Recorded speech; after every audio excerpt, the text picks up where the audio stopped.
Okay. let's get started because it's 2:00. Okay. And thank you all for coming. Tom here is from the Milwaukee area. He's written history books on Milwaukee suburbs of Elm Grove and what is the name of the book? Brookfield. Brookfield and Elm Grove. He's written that book in the Arcadian series. If anyone has seen those, the histories, like we have the history of Sturgeon Bay and all of that series. And he has a new book, which is called Looking Into Our Grandparents' Immigrant Eyes, which is, I really, really like it a lot. It's pretty much everything I like, which is the stories of immigrant families, the people who came over. So it's very personal about these people. And Tom, would you like to get started with your talk? Yeah, yes, I would.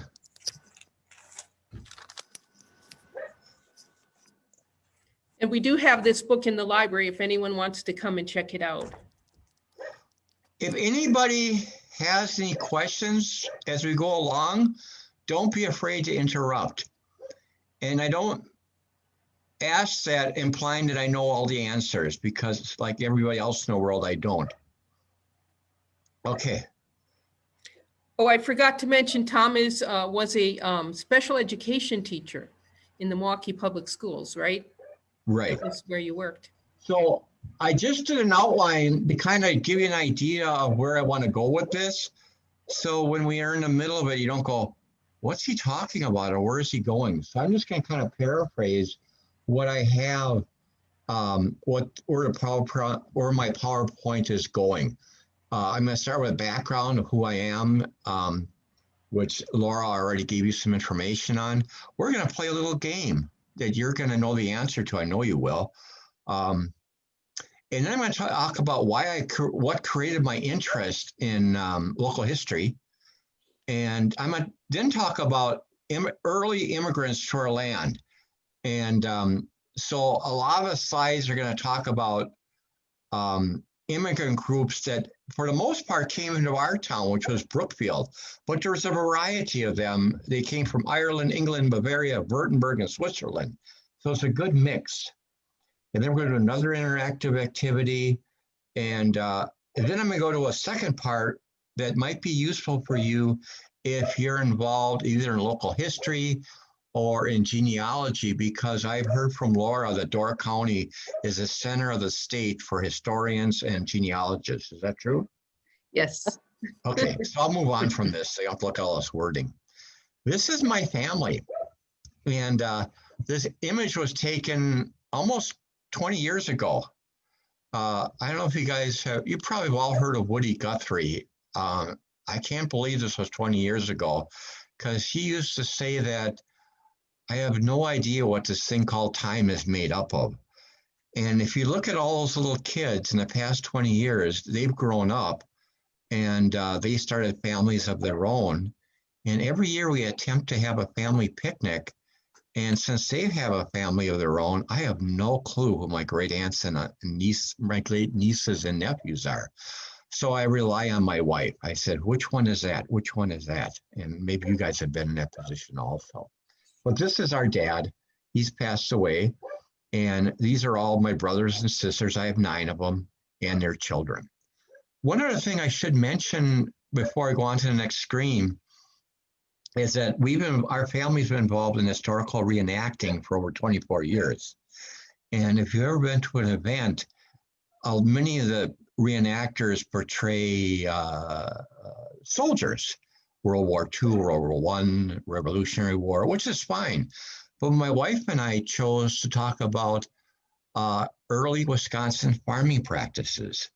And we've had a lot of practice doing that. And I think that's very pertinent to what our program is about and what we all know. This is where my life started. And it started in a tavern in Elm Grove. And I'll explain a little while later how this all came to be, but I thought you might enjoy, you can't see these images very well, but my great-grandpa started a tavern in Elm Grove in 1881. And I always enjoyed this photograph You can't see my cursor, can you? No. Yes. You can. You can? Yeah. Okay. It's a neat photograph. It's not very clear, but these are early Harley Davidsons. It's their first model out in front of F. Ramstack's Elm Grove house. And there's some baseball players, and there's a couple fellows drinking Gettleman beer. And I don't know what it is, if it's this gentleman's wedding or what the situation was. It was before my time, so I don't know. But I just enjoyed the photograph. The next photograph in the upper right is, have any of you guys ever heard of Gettleman beer? Yep. Yep. Yeah, it wasn't one of Milwaukee's top beers, but it was pretty big in its day. And the fellow in this car is named Adam Gettleman. He was the owner. And his photo was taken in 1913. And no rural farmer would have owned a car in 1913. Only a high-income person would. So it kind of looks like a sports car. So he's parked in front of our tavern with a wagon full of barrels of Gettleman beer. On the bottom left is a great-grandpa retiring, and this is his children. And this is my grandfather I'm pointing at. You can't see it real well, but there's a Gettleman sign there. And as you go to the right, this picture was taken in 1925, and it shows the tavern again. It's kind of unusual. It does have a tavern there. I don't know how clearly you can see it, but my father and aunt are down below. There's water running down the street. And I know you can't see this. The photo was taken in 1925. He's advertising ice cream and Denver sandwiches. Now I have a question for you. This is a tavern. How come he's not advertising beer? Prohibition. Yeah. 1925. Prohibition. Prohibition, Linda, 25 points. Okay. Now, this is a tavern that I remember when I got myself born in 1953. Today, it's called O'Donoghue's Irish Pub, if anybody's been down in the Elm Grove area. And you know how when every new immigrant group comes up into our country, we kind of look down upon them. And I think we're all familiar with the derogatory slang we gave to the Irish and the Italians and the Chinese, and all the ethnic groups had a hard time fitting into Maine society. Now, here's our first question of the day. Now, I have to do something here. Okay. This is the quiz, and if you know the answer, just shout it out.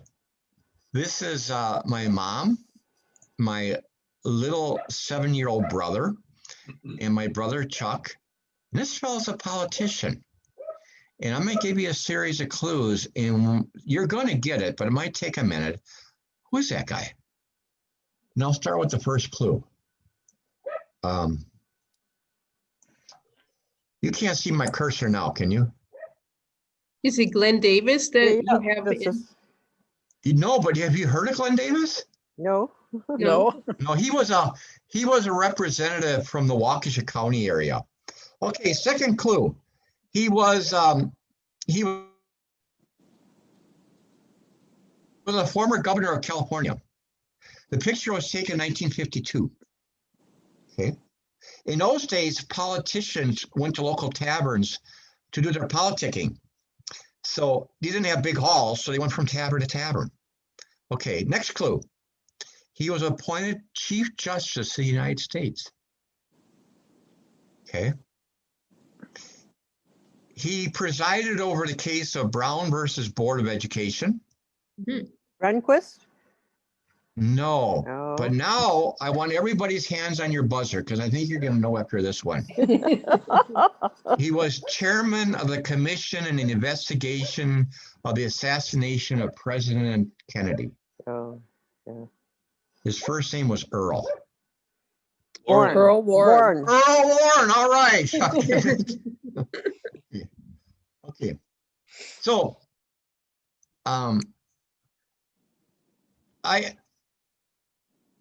you might ask, well, why should any of us, all of us here, bother to talk about or reflect back on our immigrant ancestors.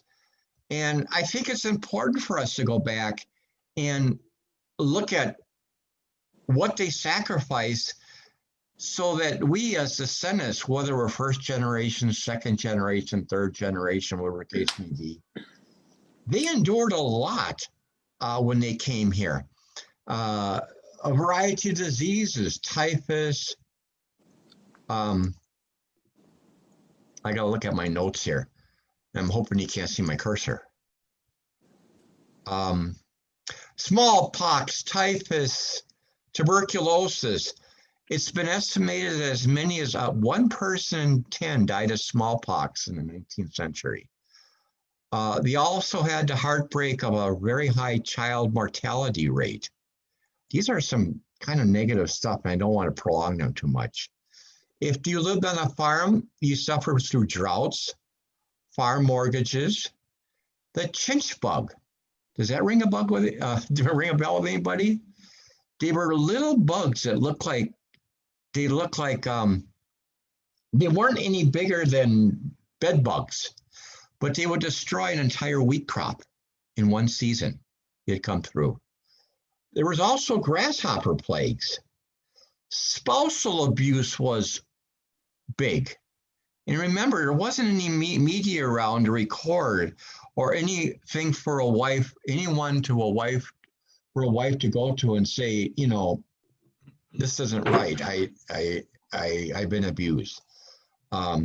There's lack of early farm technology. So a lot of farmers got hurt carrying those farm machinery up above in their barns or hay or whatever it might be.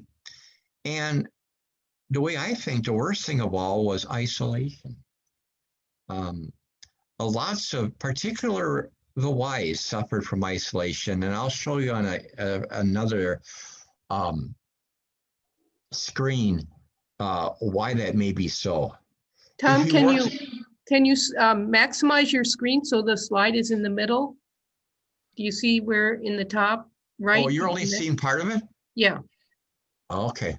Can you? Is that better? There we go. Much better. Okay. Okay. Go on. Okay. This is the Wisconsin Territory in the early days, but don't pay too much attention to this map because the territory design changed quite a bit before we became a state. For example, you may or may not know, but initially, Wisconsin Territory was supposed to encompass Chicago. And Chicago was upset because in those days, all these states wanted access to the lakes because the lakes were the main source of transportation in those days. So the government gave Chicago to Illinois. I don't know if that was a benefit for us or not a benefit for us in the long run, but that was the case. So this design of these territories has changed quite a bit until we finally got our final shape of Wisconsin. What I mentioned earlier we're going to focus on is the specific colonies that came from County Meath in Ireland, also came from Louth, which is a part of Bavaria, Boston and Lincolnshire County. And I'm saying these specific names because they were real colonies. They left as a group, as a family, and they settled, as I said earlier, in the old town of Brookfield together as a colony. This group came from Sulzbach, Württemberg. Does everybody know where Württemberg is? Germany. Yes, the southern part of Germany, yeah. The Baden area.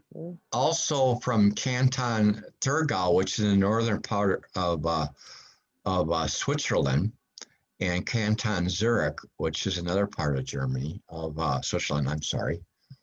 The first group that came here in territorial days were Yankees from New York State.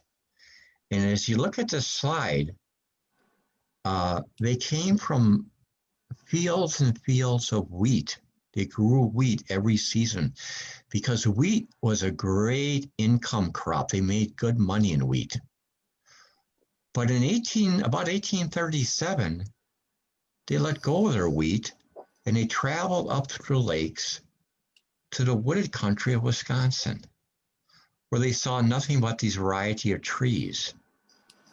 Anybody have any notion why they would have done that? Why give up your wheat fields for fields of trees? Okay, it's hard if you're not aware of what really happened. The problem with wheat is it depletes the soil quite rapidly. And after a number of years of growing wheat, they had a very small wheat production. But they knew Wisconsin was being opened up as a territory, and it had virgin soil. So they could go there and begin growing new wheat again and make a great income. Of course, they had to deal with all these trees, which could have been a major issue. Okay, so this was the first group of New Yorkers who came to the town of New York. I put all these images of log cabins because that's what they had. It wasn't until the Civil War era that families began to build frame structures or stone structures, home. So in the early years, it was very, very simple log structures. But it was these New Yorkers who came and formed the basis of our town government. And because they brought it with them from New England and New York. And so they set up the town government.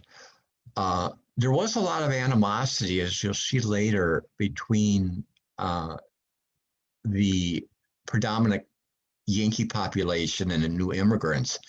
But I just want to show you the bottom. I'm moving this over because all I can see is you. But is that going to be a problem for you? Can you see the screen? Okay.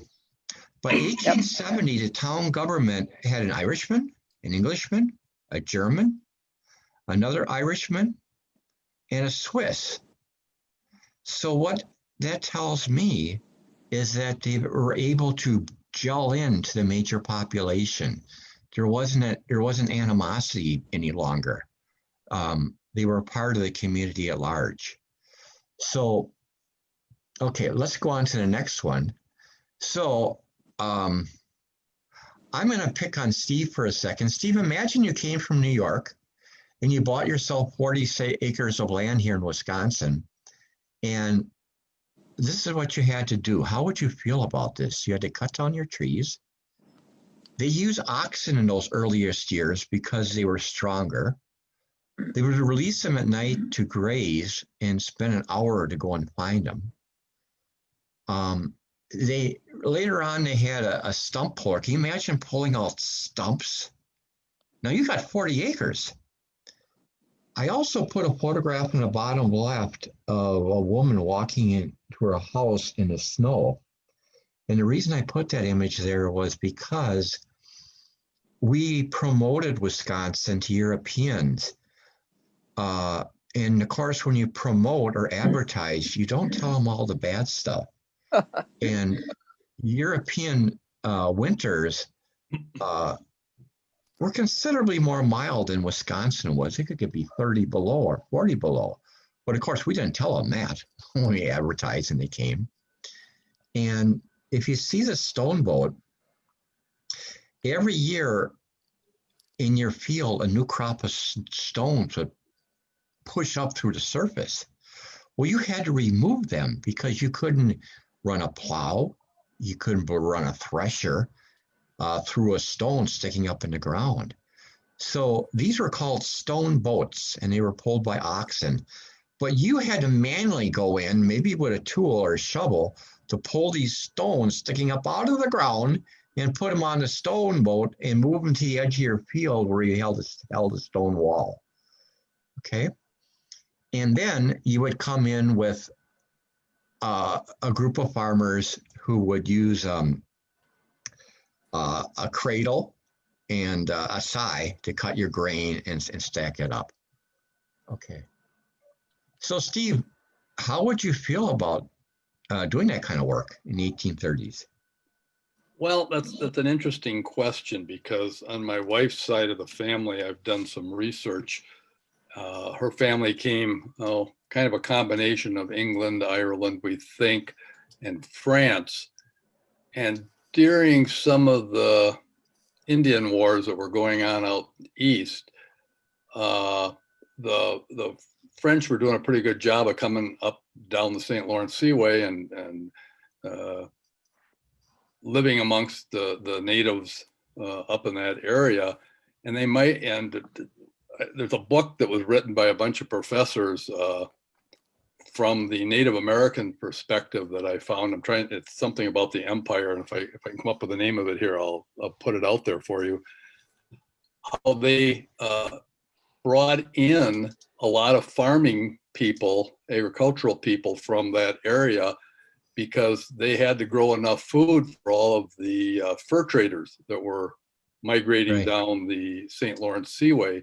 And her family ended up coming down and came through the Ohio area and settled in central Michigan, though a lot of people did come down through Green Bay and settle in the Green Bay and Wisconsin area.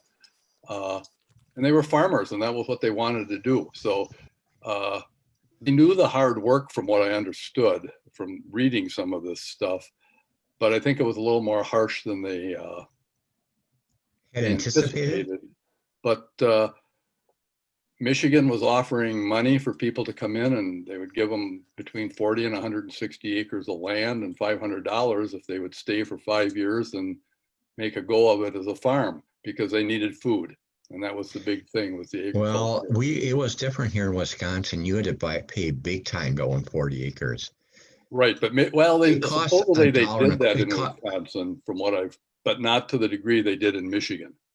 No, it would cost you $1.25. Yeah, and I think it was like a dime or 2 cents an acre or something in Michigan. Yeah. Okay, let's keep going here so you don't fall behind. Right, sorry about that. That's okay. This is an image I put up of modern grain separator. And I guess we don't know if any of you guys are related to farming. I don't think we seem like we grow as much grain as we used to. It seems like it's gone to corn. But that fancy machine today would cost you, as you can see, $250,000. And there was a lot built into it, which I have no clue how it's done. But basically, it would blow the chaff and dust away. And as you can see in those little bags in the center, it was cleaned off grain. And they could do a field like this in a day, and then take it to the mill and have it ground down into flour. So that's in 2020. Now I'd like to go down a page and show what it was like in the early days. This is a reenactment. I mentioned we do reenacting, but it gives you an image of what it was like in the 1830s and 40s and 50s for farmers to clean their grain like that machine you just saw above. That handsome looking farmer you see crouched, well, he's not all that handsome, but that's me.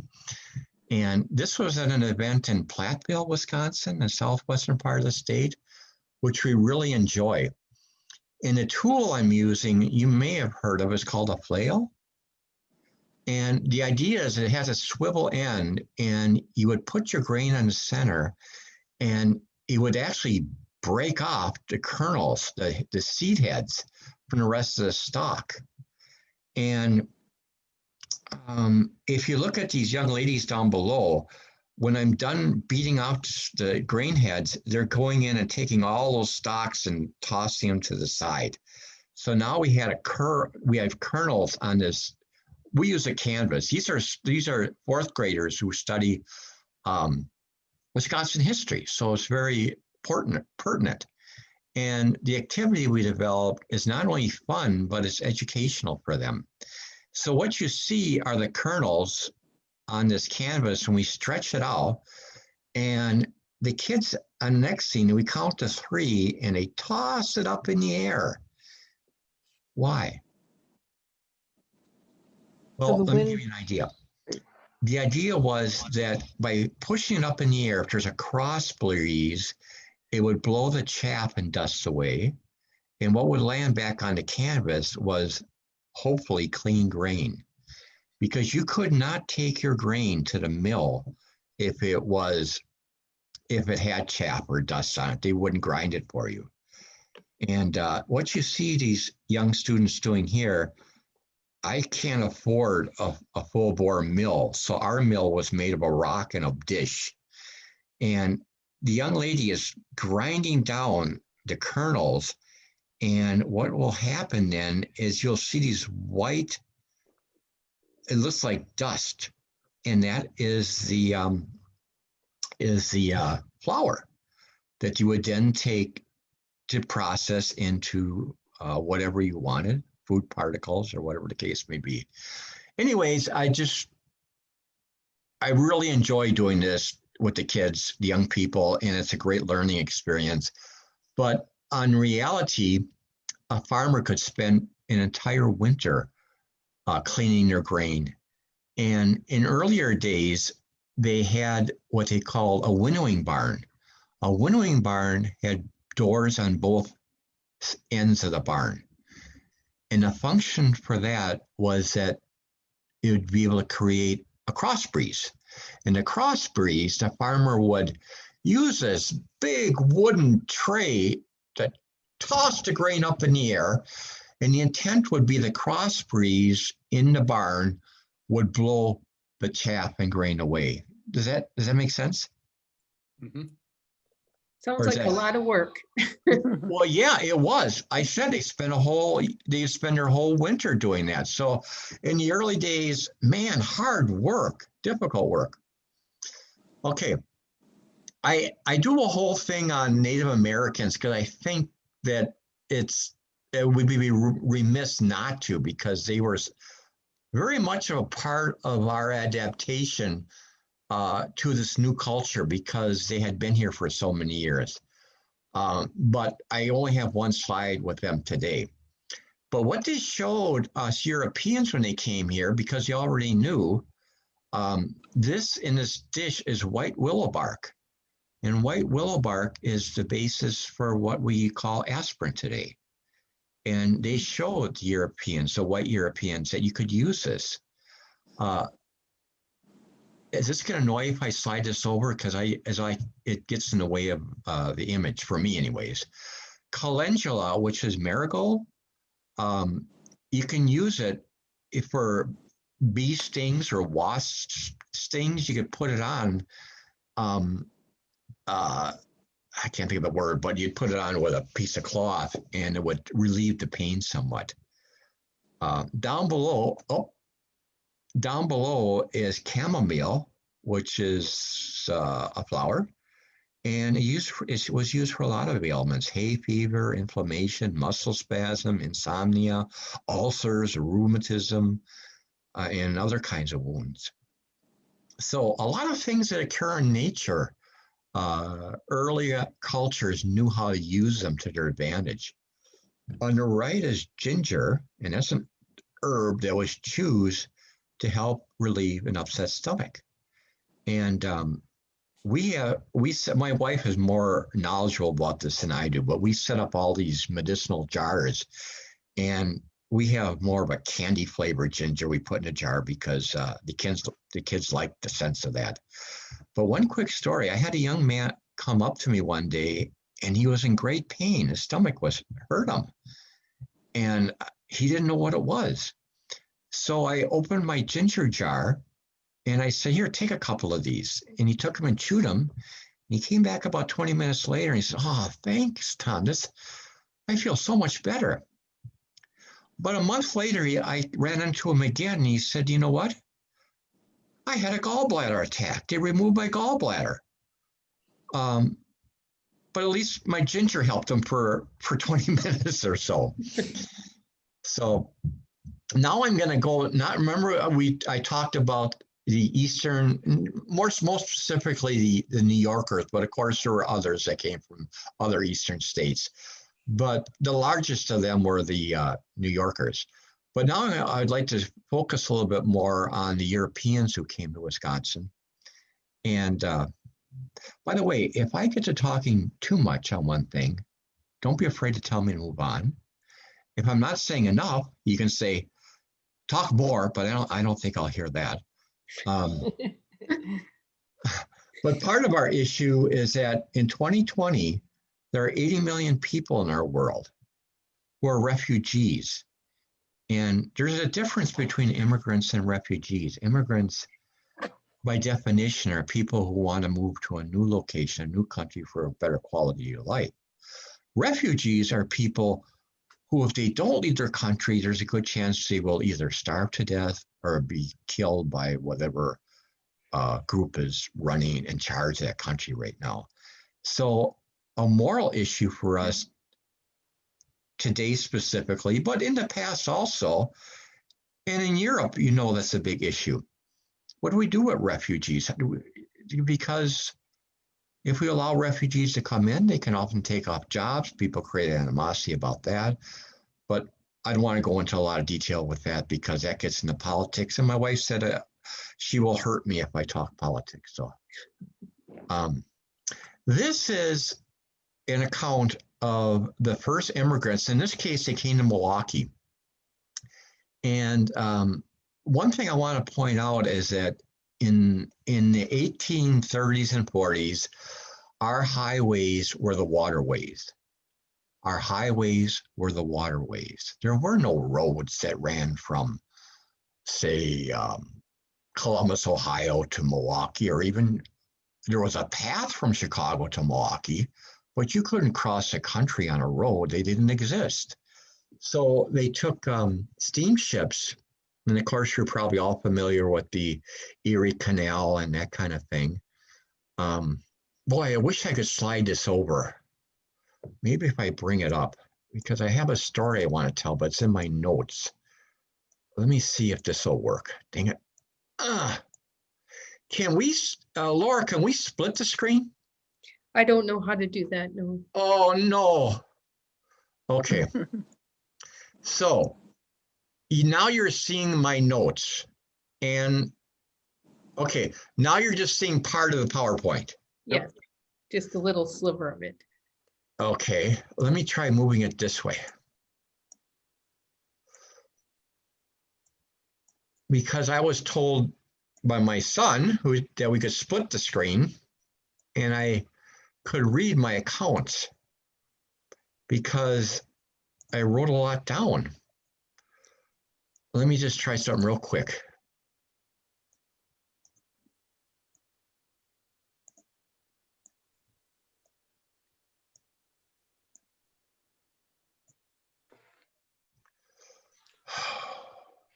Well, don't worry, we've already gotten a lot of stories, just keep moving on. Okay, all right. It's just that I had a lot to say that I won't be able to say, but okay. That's too bad. Yeah. This was one group that came from County Meath in Ireland. And they were one of the counties that were really heavily inflicted by the potato famine. Let's see. There's also a project going on right now in Ireland to identify the locations where families were evicted from their homes, Irish families. And all those red dots you can see up there show locations where they were evicted. Okay. So I can't tell my story, but maybe I can tell part of it. Let me put it this way. I'm gonna say this blatantly. There was no famine in Ireland in the 1840s. There was no major famine in Ireland in the 1840s. Yes, the potato crop did rot, but the potatoes are what the Irish workers used as their diet. They were living on absentee landlords that were owned by English landlords who never even bothered coming over. They could own 6,000 acres of land. You have to remember that this was a time of the great English empire. You remember England conquered the world. The sun never shines on England. So they looked on life in more of an economical terms and not on how people might be affected. So they would pay Irish workers. They didn't own land. Irishmen no longer own land. Ireland became part of Great Britain in 1801. All 98% of the land in Ireland was owned by English. Okay. And I have in my notes, but they would export on ships large quantities of all kinds of food products that Irish laborers worked at a meager salary to pick, but they couldn't use them as a food product. So when I was a young man in college, I knew I had this image of all of Ireland being one big potato rot, but that was not the truth. There were all kinds of things growing. There were cattle, there was wheat, there was rye, there was barley, but none of it went to the Irish people. It all was sent over to the mainland of Ireland. Okay. And there's one quote down here. Oh, how well I remember the bleak December day the landlord and sheriff came to drive us all away. They set my roof on fire with their cursed English spleen, and that's the reason why I left old Skibbereen. Skibbereen is in County Cork. They set their houses on fire because they didn't want them coming back to their houses.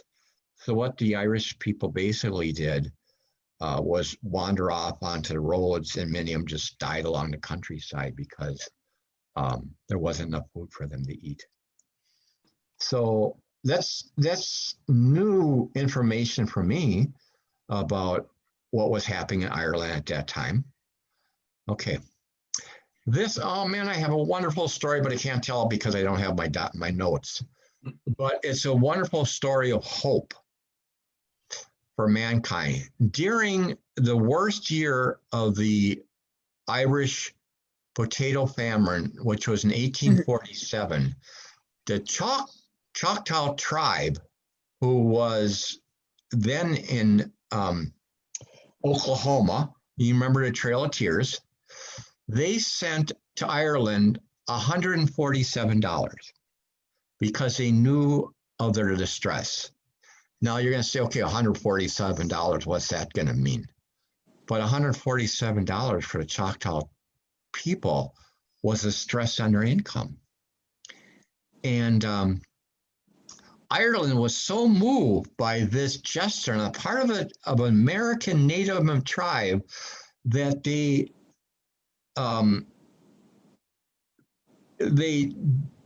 acknowledged them, and if you can see on the bottom right, they actually put up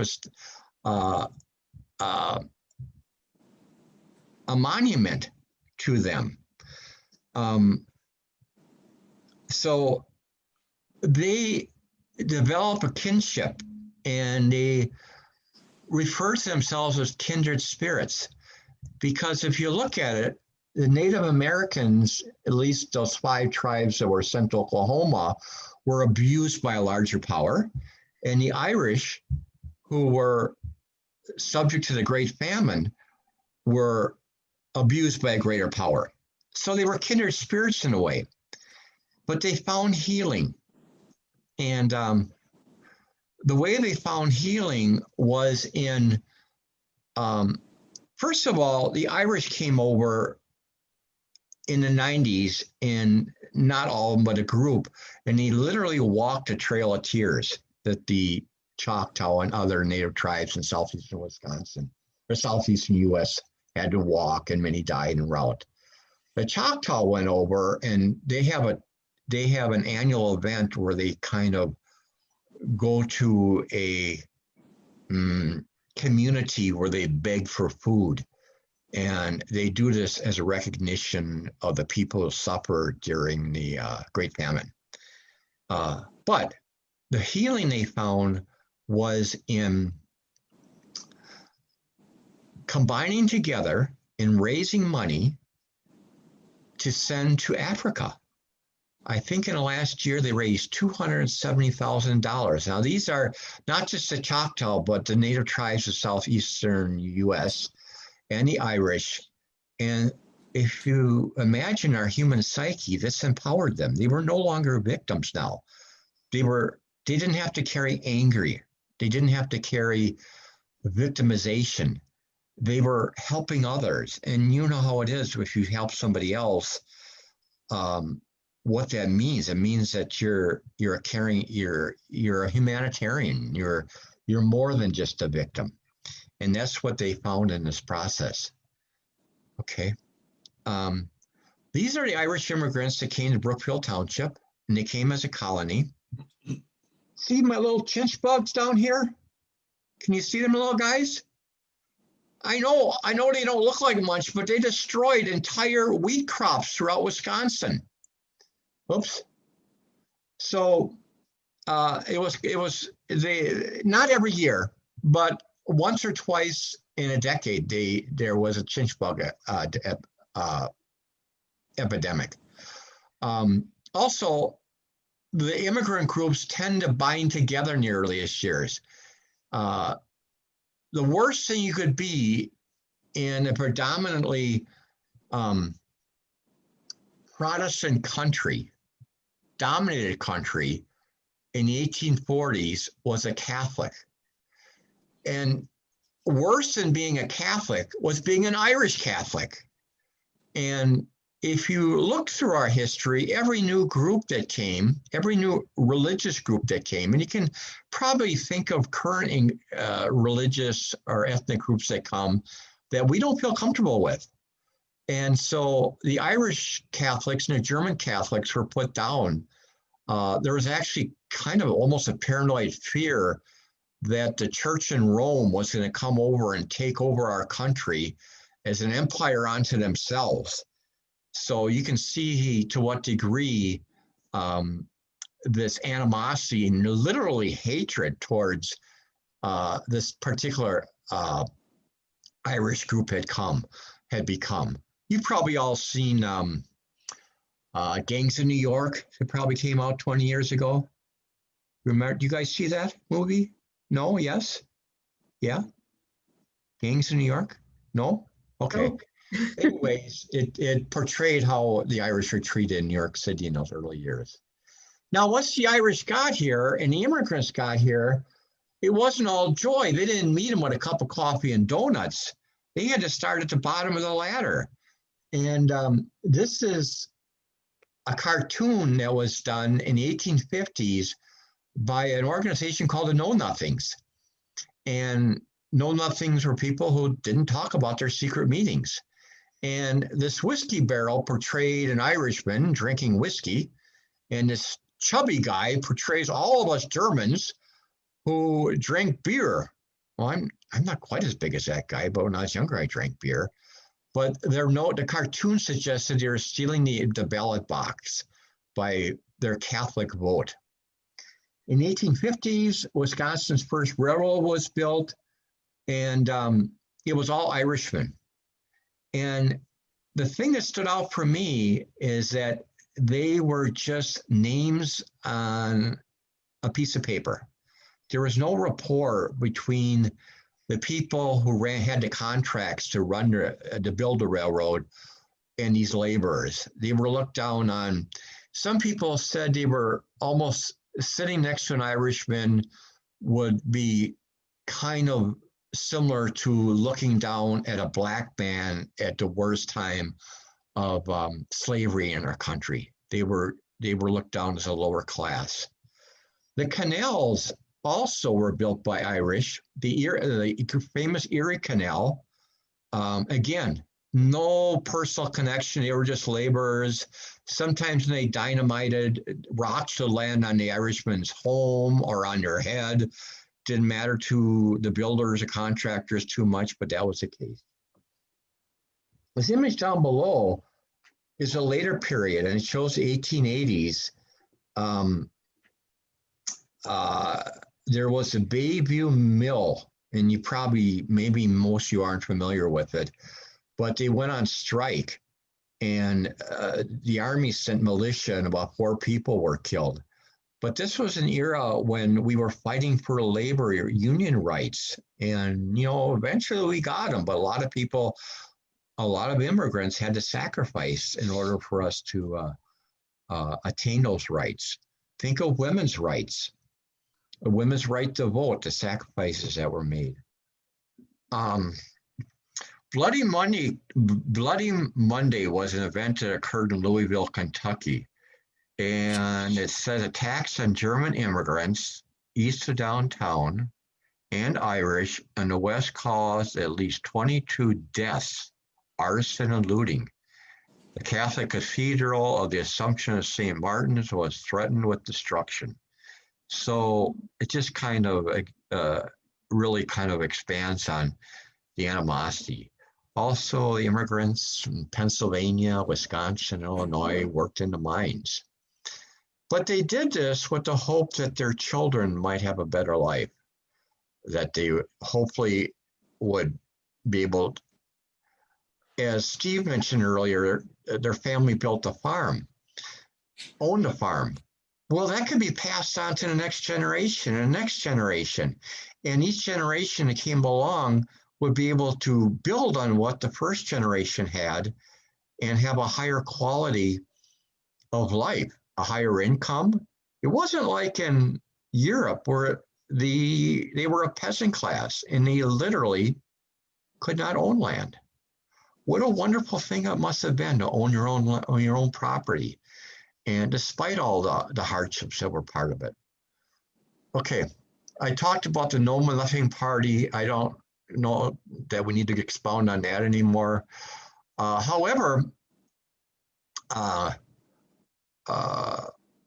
Waukesha newspaper talked about, you know what, these Germans and Irish that we had put down so much have really done a good job of farming, making a living here. They aren't dumb and uneducated. They tried their best and they had to. And I just want to read the short part down below, unless somebody else wants to read it. But anybody in reading mood or not really? No? Okay, I'll read it then, but I have to slide it over. I kind of like it because it's a romantic kind of a notion of the Irish. An Irishman is a mystic soul clinging to the old Gaelic traditions. He would not be an Irishman unless gay, witty, and lighthearted, but also devoutly religious and quite charmingly superstitious. A former neighbor, now this is in Brookfield, named Roscoe Barnes, recalled his neighbor, and their family name was Leonard. Just before Christmas in 1867, as my younger brother's birth came about, my mother was carried to the attic by our kind neighbor, Anna Leonard, to make him high-minded. I don't know, I think that really works, carrying the newborn up to the attic. I don't know if it's a work for me. Anyways, no kinder folk ever lived in these parts than these same Leonards, and it's still a delight to me to visit them and feel a little touch with the past. So my whole point in reading this is just to point out that, and it's true historically, we don't look down so much on Irish. If an Irish person comes along, O'Brien, we say that's yes, O'Brien, or an Italian, like we did when they first came to our country. They were forced to take the worst jobs. But once they blended into the mainstream, for the most part, almost every immigrant group fit into our main society. This is my family's immigrant group. They came from the northern part of Bavaria. And this is a big fortress up on top of a hill. It's called the Rothenburg Fortress. I really don't know much about its history because it would take a long term to learn it. Down below is the large community, it's a large village of Schneitach. And in 1986, I went to the county courthouse in Waukesha because all I wanted to know is where our family came from. I asked my dad, he says, I don't know. I think we came from Germany. Okay. But I found it in deeds, I think the marriage record that our great-grandpa had to record that he was born in the village of Germersburg, Bavaria. I didn't know what a Germersburg was, but somehow I had a location to write to. And I wrote over there and I got a letter from the second Lord Mayor Wasn't the first Lord Mayor, but I was pretty happy to get the second Lord Mayor. And she wrote back, I don't know about your family, but I know somebody who lives in your village who begged me to write you back and that she would tell you all about your family. And the reason she knew all about her family is that her and her husband, just by coincidence, took a retirement home in this little village called Germersburg and lived in the same farmhouse as our family had lived in before they immigrated. So what we basically discovered, remember getting letters, personal letters from people? How much fun that was when you were a kid or younger? Anyways, we wrote letters back and forth, and we began to realize that there was a whole community of people who had been interconnected for years in this little area and who had immigrated together and settled in Brookfield in the same location. And they grew grain, they grew all kinds of things. So there was a large, these were Catholics. Our family was Catholic. And if you look in the histories, they say Elm Grove was a large Catholic settlement. Not only because of us Bavarian Catholics, but there was a community of convent called the School Sisters Notre Dame, who began an orphan school in Elm Grove. And their mission was to bring more non-Catholics. Hi, everyone. Welcome. We're just gonna. Okay. Tell me, are you getting bored or is this okay? Yeah, while everyone's filing in. Well, it is, it's an hour now, so maybe you should just keep Okay, going we'll at quit. a pretty We'll quit. good We'll pace. round up. We'll wind up. Do you have, how much more do you have? No, I'll just finish. No. No, I Those don't are want to keep some- going over an hour because it gets boring. Well, those were some of the pictures from your book. Yeah, It sounded like a lot of people actually subscribed. These are some of the books I had written and a lot of pictures of people. This lady fell out of a train, box car, and she had to have her left arm amputated. This is her just before the incident, and this is her in later years. You can see her amputated arm, and she's working in a strawberry field. This is the book. If you're interested, it's available on Ancestry.com. Had some pretty good reviews. These are people who contributed to it. I had a friend in Germany who helped a lot. Various societies, individuals from over 19 states in Canada and the United States contributed pictures. So a lot of people contributed letters, personal letters. This is something that if you're a genealogist, you might find interesting. This is a map of the German Confederation. And if your family came from Germany, if you look down here on the bottom, there's a little yellow area. That was the Kingdom of Württemberg. Next to it is the Kingdom of Baden. Okay. Now, if you go on to one of these commercial genealogy sites, they would tell you that your family came from Baden-Württemberg. Geographically, that would be correct. But if your family came here in the 1840s, they didn't come from Baden-Württemberg because that didn't exist yet. They may have come from Baden or Württemberg. Okay. So what I'd recommend is to look at the German map from this early. Germany became unified in 1871. And so There are directories of historic names, place names. yeah, Like okay, so Meyer. people can look through that. Meyer These are the directory. reasons that they left their countries, Ireland, New York. It's on the first couple pages, and it shows what was going on in their region and what caused them to leave. I also use Wikipedia. If you look at any communities in Door County, people have written articles on the small communities, Fish Creek and all the other communities up there. what was advantageous for me, I could look at Wikipedia, and a family came from a small community in Mecklenburg, say, they could look on that site, and somebody from Germany may have written an article about it, and they might have written about the period when they immigrated. So I would say don't be afraid to use Wikipedia, because you might come across the community where your family immigrated from. These are the pictures of the book. As Laura told you, I divided up into a genealogy, what conditions were like when they were living there, what caused them to leave, and what they did when they got here. And a lot of the earlier history simply don't have that. Okay, these are suggested readings that not just for me, but you might find interesting. I didn't tell you this earlier, but I have a good friend who's passed away named Joan Severa, who wrote quite a bit about style of clothing over the decades in the early 1900s, in early 20th century. And I was able to contact her, and she used she was able to look at my photographs I sent her and describe the clothing that existed. This book, Nativism and Slavery, had to do with animosity, as you saw in that picture, directed towards immigrant and new immigrant groups. This book you might find interesting. It's called Studying Wisconsin. It's written by Incris Lapham. And you may not have heard of him. He was kind of in the Milwaukee area.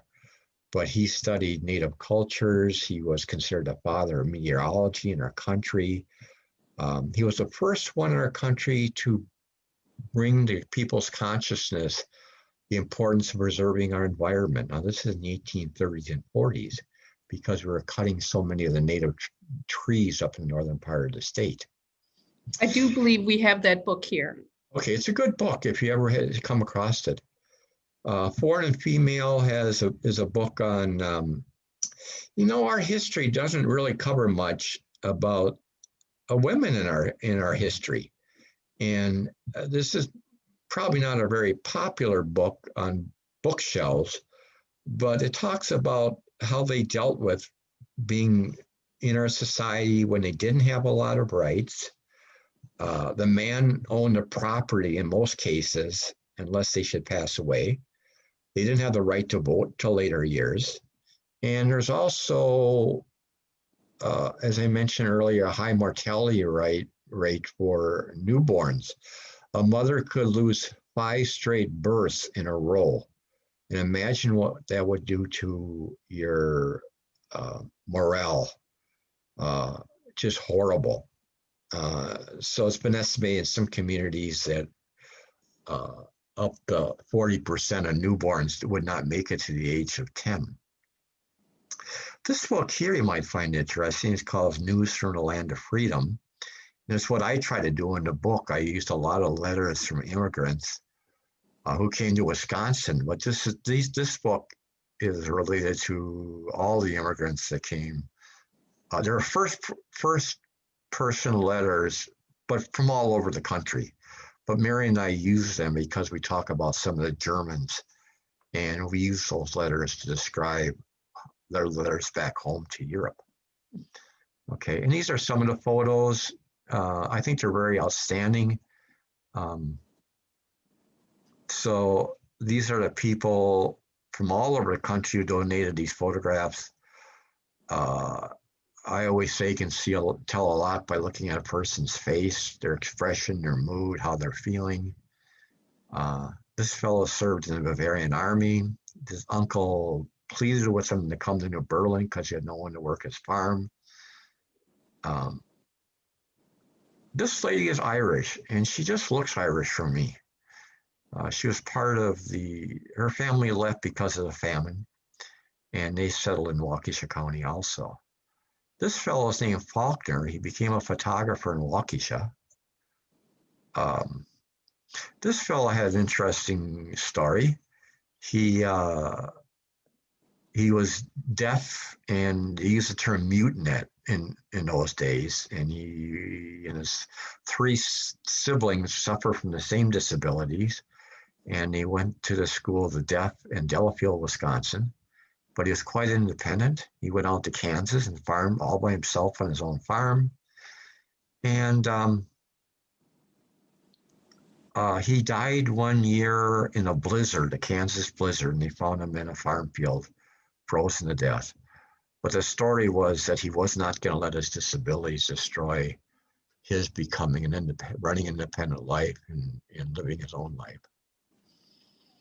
This one, if you look at this male's dress, you can kind of pick up that he's Danish. The dress in this period, you can tell is that if you look at some of the book I mentioned, she talks about the period dress, and this relates to, I believe, the 1860s or 70s. This guy was a sea captain who came to Wisconsin. This fellow's name was Miedenbauer. He owned a big farm in New Berlin, and I just love his clothing. These sisters ran a clothing shop, and they did their own cloth making out of their home, and they sold it that way. And so then it ends with the song. So these are immigrants coming from the old country in the early 1900s, and they went through some of the same issues that we have today. And that's basically it. Well, thank you, Tom. Okay, you're welcome.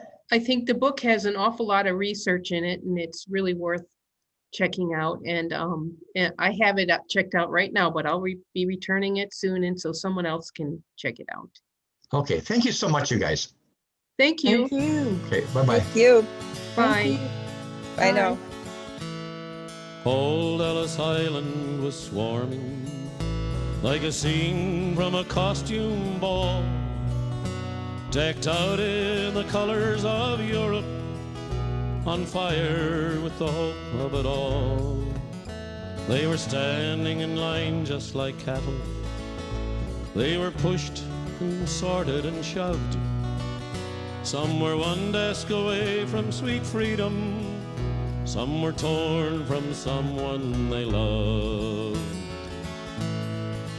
To this sprawling Tower of Babel came a young man confused and alone, determined and bound for America, carrying everything that he owned.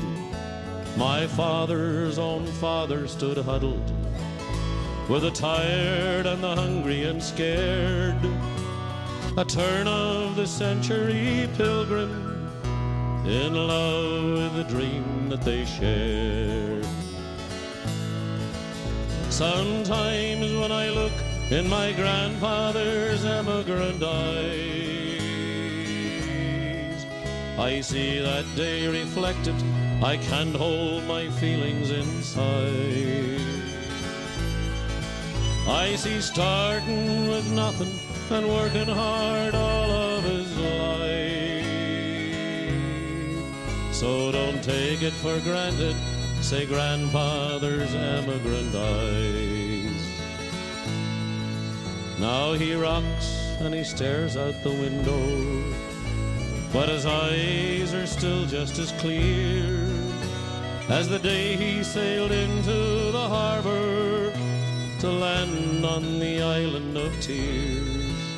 Now my grandfather's days are numbered, but I won't let his memory die, for he gave me the gift of this country and the look in his emigrant eyes. Sometimes when I look in my grandfather's emigrant eyes, I see that day reflected. I can't hold my feelings inside. I see starting with nothing and working hard all of his life. So don't take it for granted, say grandfather's emigrant eyes.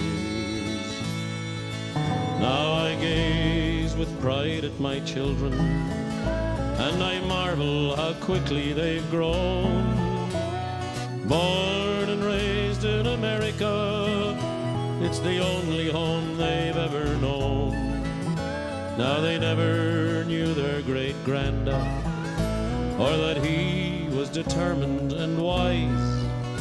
But I hope that I've passed on his spirit and the look in his emigrant eyes. Sometimes when I look in my grandfather's emigrant eyes, I see that day reflected. I can't hold my feelings inside. I see starting with nothing and working hard all of his life. So don't take it for granted, say grandfather's emigrant eyes. Never take it for granted, say grandfather's emigrant eyes.